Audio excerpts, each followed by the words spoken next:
Bem-vindos a mais um vídeo do canal. Eu sou a Jéssica e a gente fala de literatura e vida acadêmica. Se você chegou agora e não me conhece, aqui eu vou falar sobre literatura, resenhas de livros, vou recomendar muitos livros e também vou falar sobre a minha rotina, tanto literária quanto acadêmica, e a minha vida na Universidade de São Paulo, a tão famigerada USP, que as pessoas às vezes inventam umas coisas assim sem pé nem cabeça, né? Mas vamos lá. Bom, hoje eu vou mostrar pra vocês talvez um dos book hauls maiores desse canal, talvez um dos maiores, mas eu acho que ele perde pro book haul da Bienal do ano passado. Vamos ver, né? Vamos ver. Esses livros, eles foram acumulados desde julho, agosto e setembro da parceria com a Livraria Unesp, mas também quero aproveitar para falar sobre alguns livros que eu adquiri ao longo desses meses, e um que eu ganhei da minha irmã, que também vou mostrar aqui, e tem outro que eu ganhei de uma amiga que também é inscrita aqui do canal, o Exploradora de Páginas. Eu estou com uma leve dor de cabeça, então talvez eu esteja falando um pouco mais baixo, então estamos usando o microfoninho e eu espero que dê certo e que a captação de áudio esteja boa. E essa luz tá muito forte pra mim, pra minha cabeça, então eu vou tentar ser o mais breve possível, e também fiz algumas anotações sobre os livros que eu quero conversar com vocês. Mas também tem livro que eu ainda não tirei do plástico, né? Então assim, eu vou tirar aqui do plástico junto com vocês, porque é aquele book haul bem tradicional, sabe, gente? E minha caneca da USP combinando com a minha blusa. Bem Halloween, sim. Bem assim, trevozinha, mais uma laranjinha de abóbora. Ai, o look está incrível, gente. Esse vídeo está acontecendo graças à Livraria Unesp, que é parceira aqui do canal desde 2023. Não se esqueçam, se vocês vierem para São Paulo, se vocês são daqui de São Paulo, não esqueçam de passar na Livraria Unesp para também adquirir exemplares de vocês de algum livro que eu tenho interesse. A literatura que eu mais trago para cá são alguns clássicos, são alguns contemporâneos, assim, dos circuitos mais, assim, que o pessoal fala premiado, essas coisas.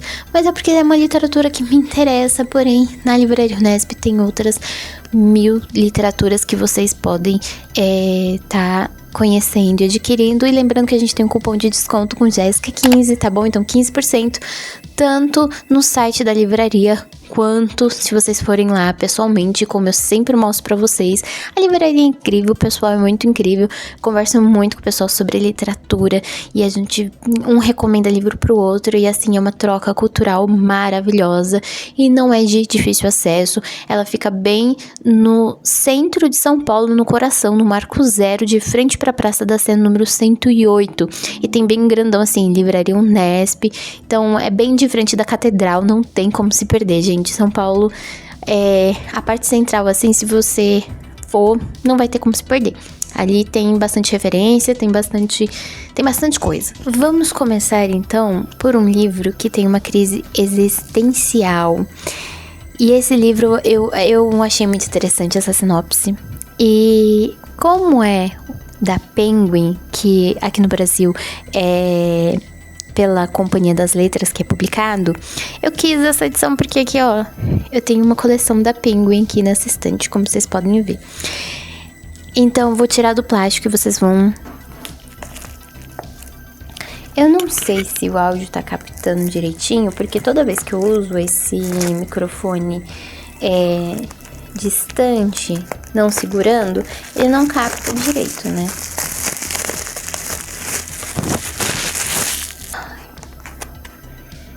Vamos lá, gente. Então, sobre o que se trata este livro, né? É um romance que acompanha uma crise existencial. Não sei se eu vou estar pronunciando certo. De Vintangelo Moscarda. Vintangelo Moscarda.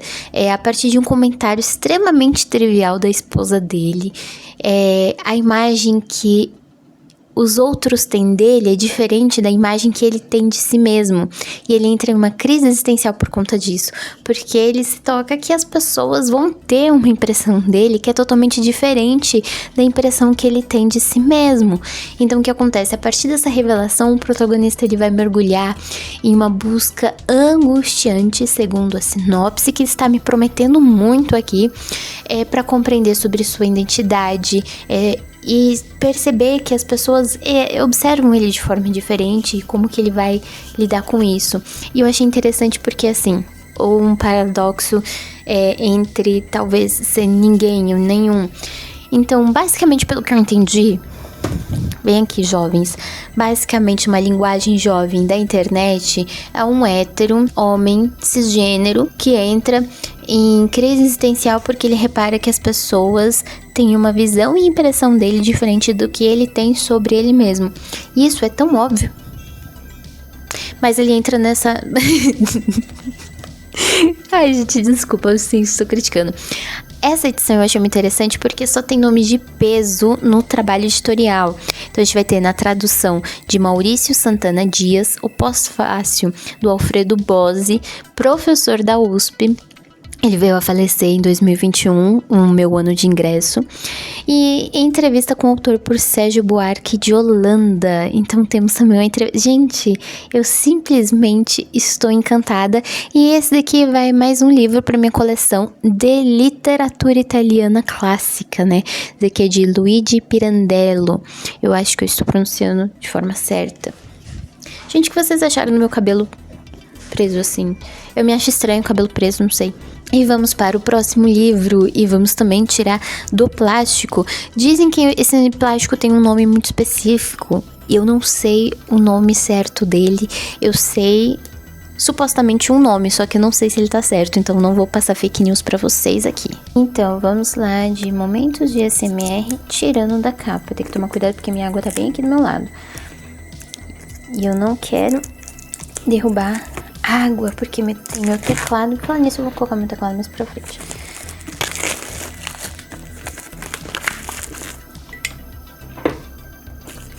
Gente, vocês estão muito baixos. Eu acho que eu vou colocar vocês mais pra cima.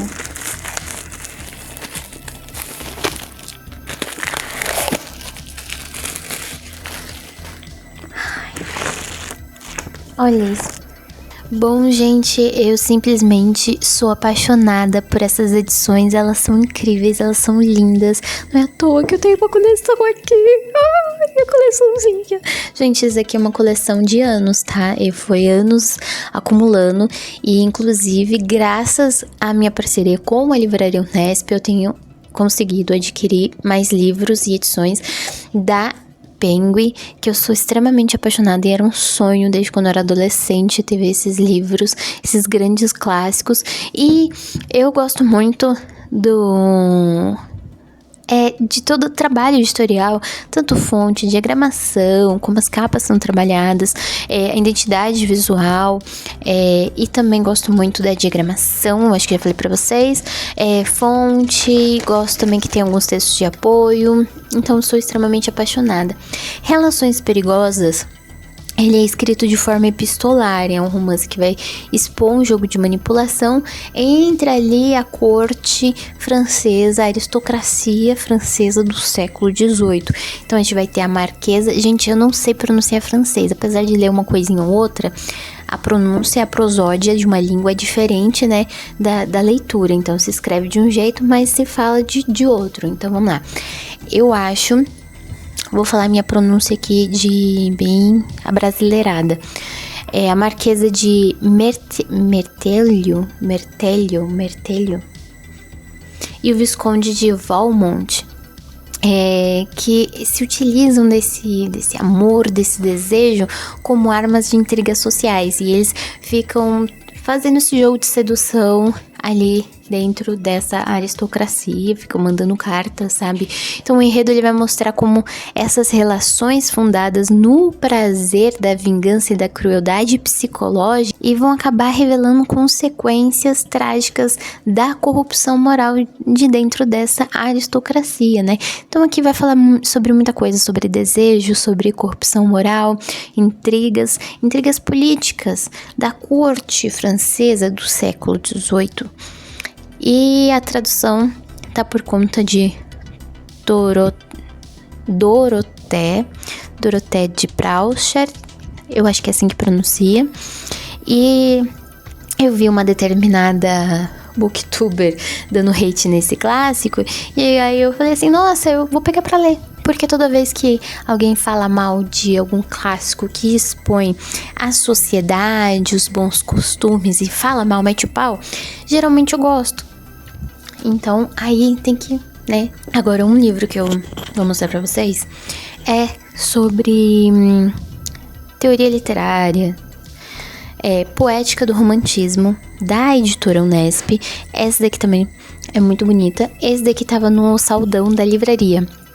Pra quem não conhece, a livraria Unesp, ela tem uma parte que tem um saldão de livros. Então tem livros por R$10, R$15, tem os livros do vestibular, tem edições mais baratas, porque tem alguma coisinha assim, tipo, uma manchinha, um batidinho, um amassadinho que não dá pra vender assim, os outros livros, sabe? Porque a edição não tá 100%, alguma coisa assim, tem algum detalhe.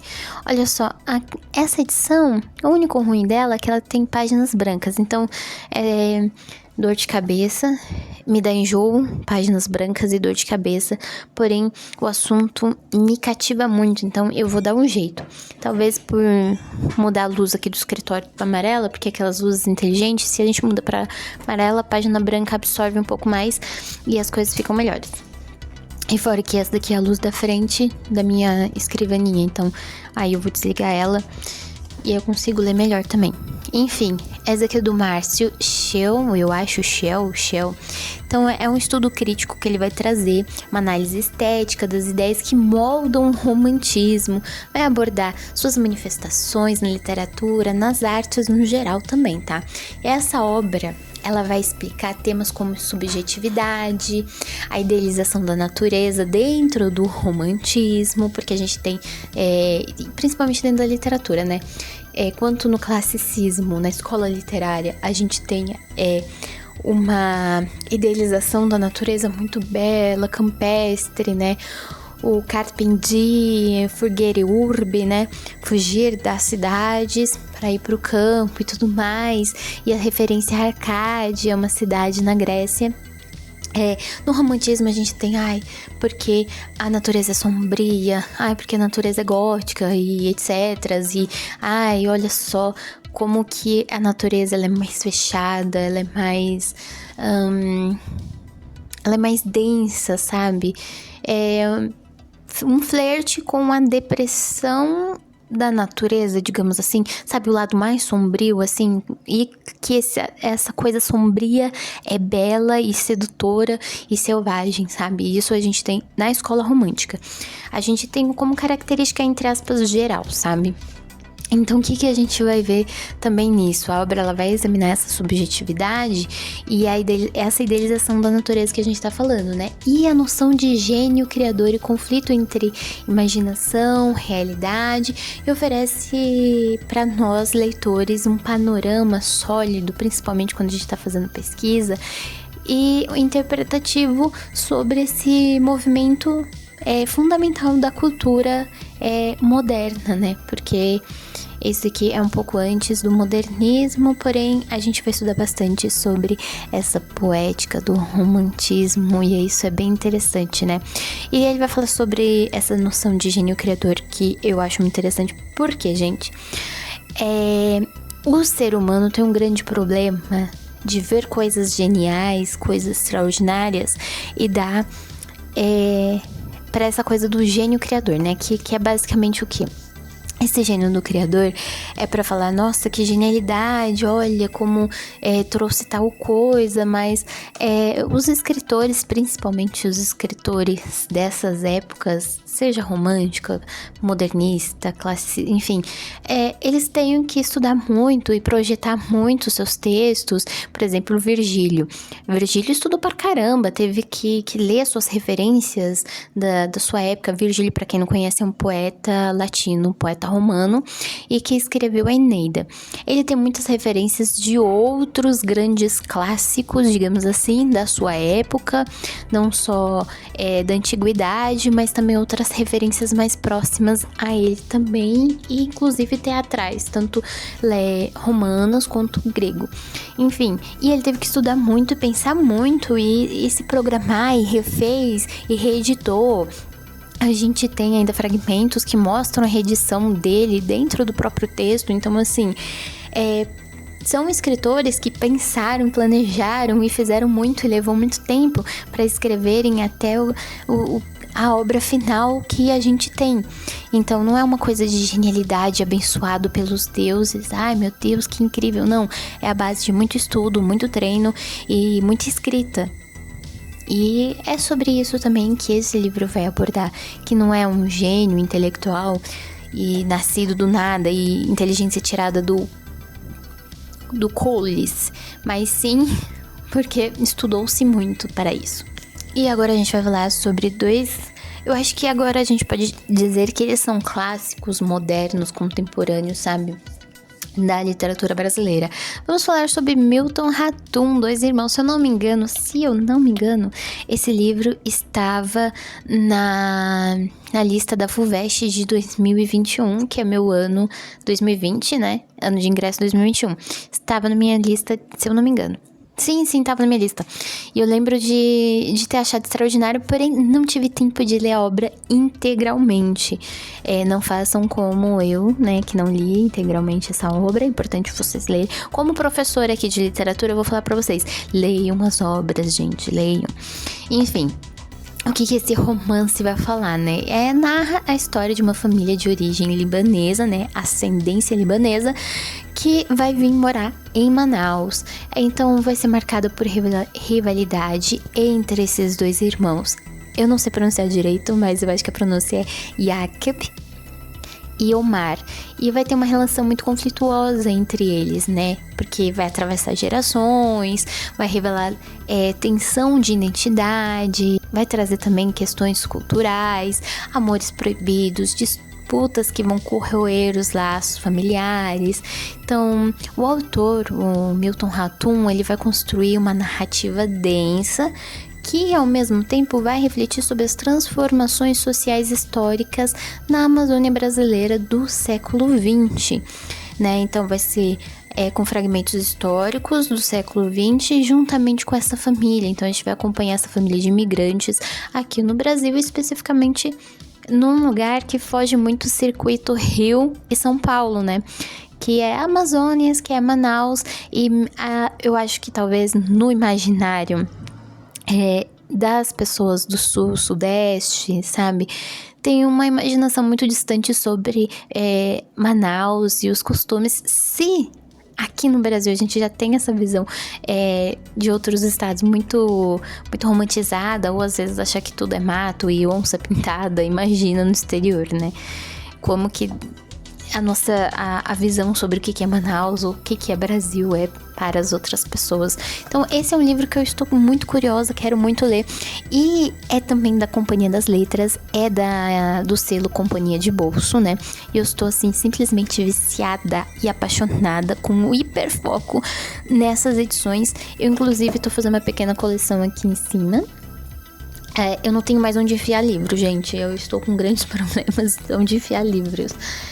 E a maioria, assim, vou lendo em passos devagarzinhos, assim, às vezes em doses homeopáticas, mas estou lendo. E eu estou, assim, ansiosíssima para ler esse livro. Outro livro que eu também estou ansiosíssima é um outro grande clássico, que é Raquel de Queiroz. Todo mundo deve ler essa mulher é incrível. E eu não li Caminhos de Pedras. E, se eu não me engano, tá também na lista de vestibular. Eu só não lembro se era da Conveste, que é a prova para você entrar na Unicamp, ou se era da FUVEST. Se eu não me engano, é da FUVEST. Eu quero ler, dar uma aula de literatura sobre esse livro. Então, eu quero ler, quero fazer análise literária, pegar referências e trazer para cá pro canal para vocês, gente. Porque vai ficar durante muitos anos aí na lista da FUVEST. Então, vamos lá. O que esse livro fala? Ele foi publicado em 1937.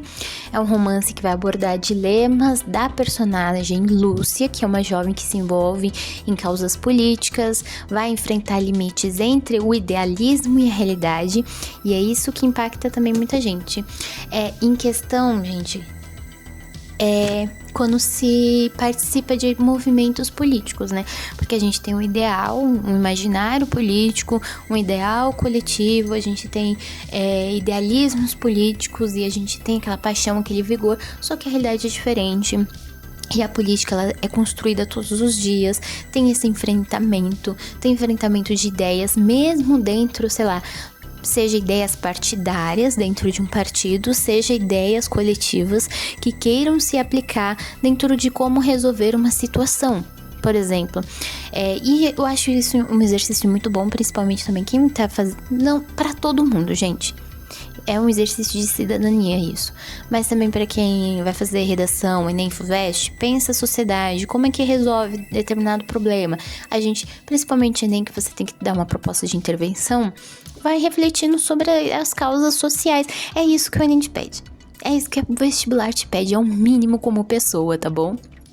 Que é refletir sobre as causas sociais. A gente tem problema de segurança, problema de segurança urbana, a gente tem saneamento básico, e isso, gente, dentro da grande São Paulo, por exemplo, eu dou muito exemplo de São Paulo, falo muito de São Paulo porque, eu tenho essa vivência, nasci, cresci em São Paulo e conheço vários becos e buracos daqui, e a gente tem problemas, às vezes, de saneamento básico dentro de São Paulo, da grande São Paulo, não tô falando do ABC. Então, assim, não tô falando só de, cidades mais afastadas, estamos falando de periferia. Tem lugares periféricos que não tem saneamento básico. Então, como é que resolve esse problema? Como que o Estado atinge essas pessoas? E gente, desculpa esse disclaimer gigantesco sobre política e etc. É porque isso aqui fala bastante sobre política, esses idealismos e essas realidades paralelas. Então, basicamente, vai ser uma narrativa que vai mostrar uma trajetória da protagonista que vai ser marcada por escolhas difíceis, especialmente no campo afetivo e político. Vai refletir tensões da época, né? Século XX ali, tá, gente? E a busca por caminhos de liberdade em uma sociedade patriarcal e conservadora. A nossa sociedade é patriarcal e conservadora, gente. E também é muito racista, preconceituosa. Dizer que o Brasil não é isso é a gente tapar o sol com a peneira, tapar os nossos olhos e esquecer toda a realidade que a gente ocupa esse espaço, sabe, social. Enfim, um livraço que eu quero pegar para ler com vocês também. Gente, vocês sabem que eu amo clássico, né? Vocês sabem que eu amo livros premiados, principalmente com prêmio Nobel. Eu que digo assim, eu tenho uma coleção ali de José Saramago. Cadê minha coleção? Ah, tá aqui em cima. Esse aqui é tudo livro de José Saramago, que eu gosto muito dele. Eu gosto muito de literatura em língua portuguesa. Isso também reflete alguns livros de autores. Vamos colocar aqui circuito africano. Eu sei que a África é um continente composta por 52 países, 52 a 53, gente. Me corrijam se eu estiver errado. Me corrijam nos números certos. Eu lembro se era 51, 52 e 53. Mas é em torno aí de 50 e pouquinhos países. Enfim, aqui é minha coleção de clássicos nacionais, que vai até aqui embaixo. Não, aqui embaixo já é livros teóricos. Aqui é clássicos da língua portuguesa no geral. Isso inclusive clássicos brasileiros. Tudo isso para falar sobre o quê? Annie Ernaux. A editora Fósforo arrasa demais nessas edições, gente. É simplesmente maravilhosas. Olha só, tanto diagramação quanto fonte, tá muito bem trabalhado. Eu fico embabascada com isso, sabe? E fica muito bom de ler, tá? Não é ruim de ler, não. Meus olhos, que eu sou uma pessoa míope, tenho sérios problemas de enxaqueca, isso aqui tá maravilhoso. Enfim, gente, vamos agora falar sobre o que se trata a Annie Ernaux. Ela foi vencedora do Prêmio Nobel em 2022, Prêmio Nobel de Literatura. Se você não sabia que existe isso, sim, minha gente, existe o Prêmio Nobel de Literatura. A escritora francesa, ela constrói sua vida em paralelo uma história social. Como assim? O que isso quer dizer? Eu acho que vocês já ouviram falar sobre uma autobiografia ficcional ou uma biografia ficcional. Então vamos lá, que eu vou explicando pra vocês enquanto eu vou falando deste livro.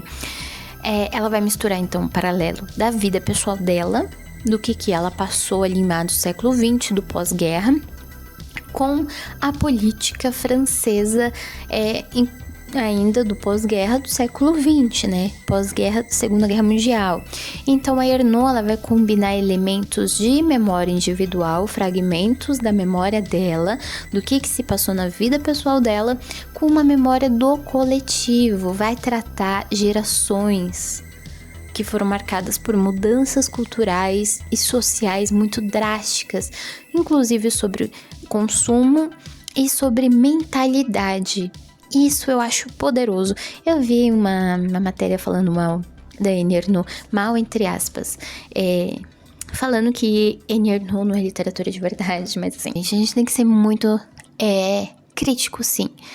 Não é porque a pessoa dá uma carteirada de que é de uma grande universidade, não é que a pessoa dá carteirada de que é de grande influência, que a opinião dela tem que ser um baluarte, tem que ser o bálsamo da humanidade, e que tem que ser assim, você tá certo e eu não vou falar nada. Não, tem que pensar, não, peraí, de onde vem isso, pra onde vai isso, né? Para o que análise do discurso. Quem faz esse discurso? Para quem faz esse discurso? Qual a finalidade desse discurso? Porque tudo que nós falamos, comunicamos, ele vai ter um propósito. Ele vai ter quem atingir. Então a gente pensa nisso, né? A quem é bom falar mal de literatura contemporânea? Por que é bom? Porque algumas pessoas se valem disso, sabe? Estamos aí para pensar. Enfim, gente, esse livro, ele vai se destacar pelo estilo híbrido, né, entre a autobiografia da autora, como eu falei para vocês, né, os fatos pessoais da vida dela, dos diários dela, e da história da sociedade francesa do século XX, em que esse eu narrativo, ele vai se dissolver numa história do nós, da coletividade francesa, e de busca por justiça social, crescimento social. E o pós-guerra é um período marcado muito pelo consumismo, pela uma mentalidade capitalista que começa a se aproximar do que é mais vigente atualmente, né? Do que a gente vê como pensamento capitalista atual. Vamos falar agora sobre um livro que para mim é assim, interessantíssimo. Se vocês verem eu mexendo aqui no computador, mexendo em outras coisas, é porque eu fiz anotações sobre esses livros pra falar pra vocês, porque, gente, eu estou muito empolgada com esses livros. Eu não sei como lerei eles, eu preciso de tempo. Também é da Companhia das Letras, também é do selo Penguin. E, assim, ele se tornou, talvez vocês possam conhecer pela filosofia estoica e talvez mais atual do que nunca, e ele é de 2000 anos atrás, aproximadamente. Eu estou falando de Sêneca. Sêneca foi um filósofo estoico romano e ele também foi dramaturgo. Talvez vocês já tenham conhecido algumas das peças de Sêneca, que eu vou estar mostrando na tela aí para vocês. É um tratado filosófico que ele vai apresentar reflexões estoicas de Sêneca acerca de uma verdadeira felicidade, como se levar a vida. Isso é muito interessante porque já lá o povo romano, inclusive o povo grego, antes dos romanos, já pensavam na razão da vida, sobre como viver de melhor maneira, como viver com equilíbrio. Aqui a gente tem um desprezo das paixões desordenadas, o apego excessivo a riquezas, a fama, a prestígio, a dependência da opinião alheia, né? É uma coisa interessante, porque aqui, ó, nesse volume estão reunidos 3 dos 10 diálogos que nos chegaram de Sêneca, o filósofo estoico que mudou para sempre o pensamento ocidental. Então a gente tem aqui sobre a providência, possivelmente escrito quando o autor se afastou dos deveres como conselheiro do imperador Nero, sobre o ócio, que trata do uso do tempo livre para benefício tanto individual quanto coletivo, sobre a vida feliz, um de seus textos mais conhecidos, em que o filósofo nos oferece uma visão profunda do processo que conduz a um efetivo estado de felicidade. Por discutir temas de grande interesse para públicos de qualquer época, esses diálogos são uma mostra da potência que o pensamento de Sêneca detém, seja ao refletir sobre a existência de Deus e seu papel na vida humana, seja ao argumentar sobre a importância de se retirar da atividade pública e abraçar o ócio. Sabe o que é interessante? A gente tá falando de 2000 anos atrás, a gente tá falando também, Sêneca trocava cartas com o apóstolo Paulo, o apóstolo Paulo histórico e tudo mais, e o apóstolo Paulo se influenciou muito da filosofia estoica. Gente, vocês querem acreditar na Bíblia? Ótimo, beleza pra vocês. Acreditem, tenham sua fé individual e tudo mais. Porém, saiba de onde vem a sua fé. Saiba de onde vem os textos bíblicos, qual edição bíblica você tem em mãos, quem é responsável por essa tradução, de onde vem a tradução.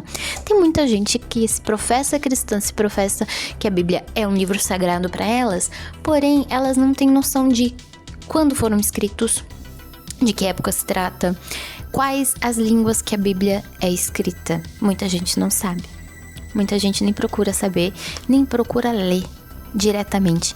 Gente, vocês querem conhecer a palavra de determinado Deus que vocês acreditam na existência? Peguem a Bíblia, leia a Bíblia e leia a Bíblia pela Bíblia, leia a Bíblia, tenha uma boa interpretação de texto, estudem o português, que é importante. As pessoas têm muita dificuldade com a própria língua materna.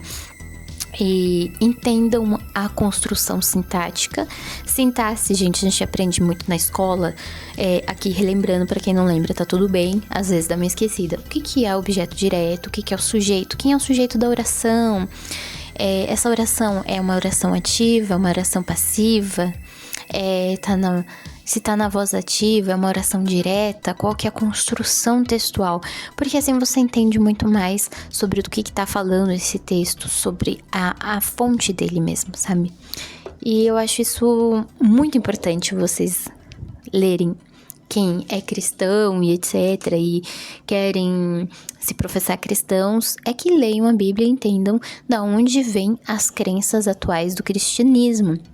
Inclusive, muito das crenças atuais do cristianismo vem da Idade Média e não vem de uma inspiração sagrada do Espírito Santo. É muito fácil para líderes, seja religiosos, sejam políticos, dominar as pessoas e tratar as pessoas apenas como massa de manobra. É muito interessante para quem está no poder, para que as pessoas não tenham acesso, a grande população não tenha acesso a boas traduções. É muito interessante as pessoas não incentivarem a leitura real da Bíblia, a busca pelas traduções, a busca pela língua original, o estudo histórico e aprofundado. E querendo ou não, gente, seja qualquer fé que você queira, você quer cultuar Dioniso, você quer cultuar Zeus, sabe onde você vai ter boas informações e fontes sobre cultos, inclusive cristão? É nas universidades. Porque é na universidade que tem toda essa curadoria, tem toda essa profundidade. Vão estudar isso muito sério, sem um viés religioso, com um propósito religioso, mas um viés mais filosófico, mais um viés acadêmico. Então, às vezes é bom você sim, mas é difícil, gente, vamos fazer um esforcinho, tá? Pelo amor dos deuses e dos deuses que vocês acreditam, leiam, se informem. Enfim, gente, esse vídeo vai ficar longuíssimo. Outro livro que eu adquiri com a livraria Unesp, com a nossa parceira, é do Todorov, Teoria da Literatura, Textos Formalistas Russos, e é da editora Unesp. Essa obra vai tratar do quê? É uma introdução, até que acessível, tá, gente? A crítica às principais correntes da teoria literária do século XX. Então aqui, quem é estudante de letras, não importa a sua faculdade, muito bom ter este livro. Estudante de letras USP, se você quer entrar na USP para cursar letras, eu acho que já é uma boa aquisição, sim. Porque você vai se deparar com textos do Todorov ao longo da sua graduação, vai se deparar com correntes críticas e teoria literária. E, inclusive, se na sua universidade tem correntes críticas e teoria literária, recomendo muito pegar essa cadeira para vocês poderem estudar, para vocês se debruçarem realmente nisso.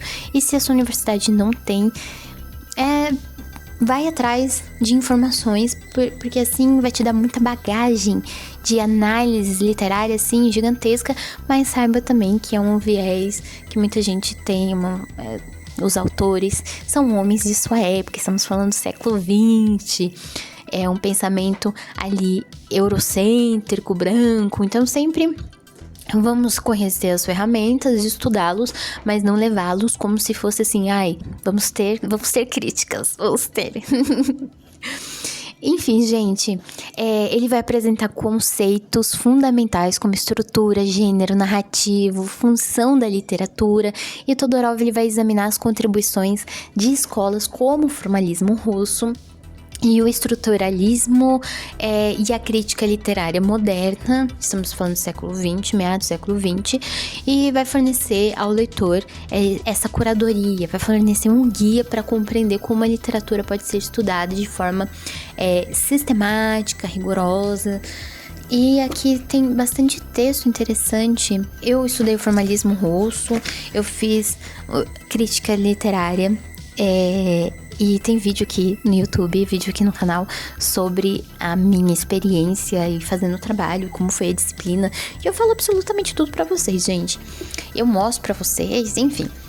Esse livro estou apaixonadíssima, quero ler o quanto antes. E esses foram os livros em parceria com a livraria Unesp. E como já deu 40 minutos de vídeo só falando desses livros, eu estou pensando em fazer a parte 2 de Book Haul, porque tem mais outros livros e livros que eu comprei e um livro que eu ganhei da minha irmã. Então, assim, no próximo vídeo vou falar deles, que eles estão aqui. Tem um pequenininho que tá aqui, que é da editora LPM Pocket. E é isso, gente. Então, no próximo vídeo, nós iremos continuar essa discussão. Para vocês vão se passar alguns dias. Para mim vai ser alguns instantes, porque eu vou continuar nessa configuration para falar com vocês. Muito obrigada por vocês terem assistido até aqui. Não se esqueçam que a gente tem cupom de desconto da livraria Unesp, 15% com Jéssica 15. Não se esqueçam de curtir, compartilhar, comentem o que vocês acharam dessas edições, se vocês já leram esses livros que eu mostrei pra vocês, esses daqui e mais alguns que eu coloquei aqui na frente, que eu levantei vocês. Eu espero que vocês tenham gostado desse vídeo, que esse vídeo tenha incentivado vocês à leitura, que vocês tenham conhecido livros novos para vocês poderem aumentar a bagagem literária, a bagagem cultural e quem sabe o seu capital cultural, não é mesmo?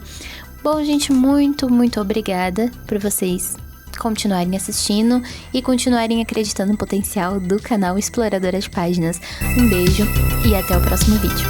Tchau!